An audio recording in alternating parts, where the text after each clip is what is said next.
In a time when global politics feels more unpredictable than ever, a stunning new development has captured the attention of millions across South Africa, the United Kingdom, and even the rest of the world. This situation involves two of South Africa's most influential political forces, the African National Congress, known as the ANC, and the Economic Freedom Fighters, widely known as the EFF.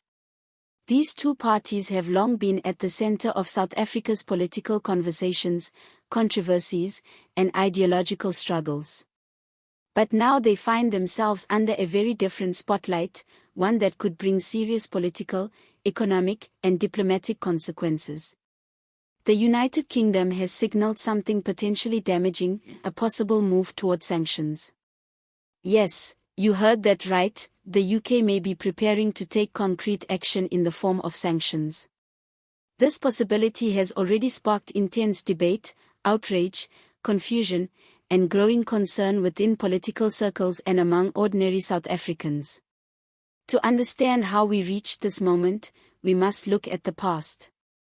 The ANC has been South Africa's ruling party since the end of apartheid in 1994, and its legacy is tied deeply to the struggle for freedom, human rights, and democracy. Once celebrated worldwide as the party of Nelson Mandela, the ANC has more recently faced widespread criticism for corruption scandals, poor governance, failing infrastructure, and economic mismanagement. Meanwhile, the EFF emerged in 2013, founded by former ANC Youth League leader Julius Malema. The EFF quickly gained a reputation for its bold, sometimes aggressive political style, its focus on land reform without compensation, and its anti-establishment message.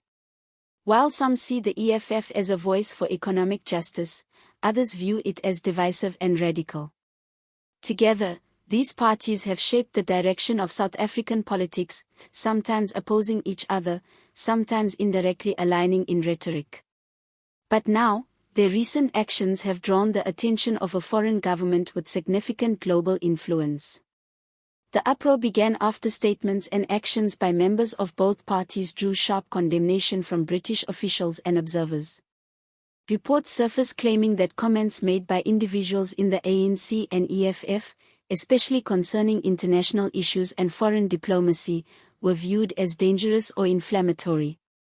In particular, remarks allegedly targeting international Jewish communities and controversial positions regarding the conflict in the Middle East have made global headlines.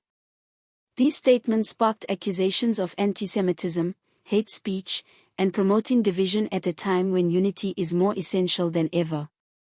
The United Kingdom, which maintains strong diplomatic ties with South Africa, has made it clear that they are watching closely. British lawmakers and advocacy groups have publicly urged the UK government to consider sanctions, particularly against individuals believed to be spreading hate or destabilizing rhetoric. Some argue this is an overreaction and an example of foreign interference in South African affairs, while others believe the sanctions would send a powerful message about responsible leadership and respectful global dialogue. Supporters of the UK position say the country is standing up for international human rights standards and condemning intolerance and dangerous political messaging. Critics, however, argue that the UK is being hypocritical, pointing to its own long history of colonialism, racism, and political double standards. Despite the disagreements, the call for sanctions continues to gain momentum. This is no longer just about controversial words. It could lead to real consequences such as travel bans targeting leaders from both the ANC and EFF. The implications are enormous. Sanctioned individuals could lose political influence, suffer reputational damage on the world stage, and trigger economic ripple effects. Business leaders have already warned that UK sanctions could further weaken investment attitudes and strain South Africa's fragile economic ties.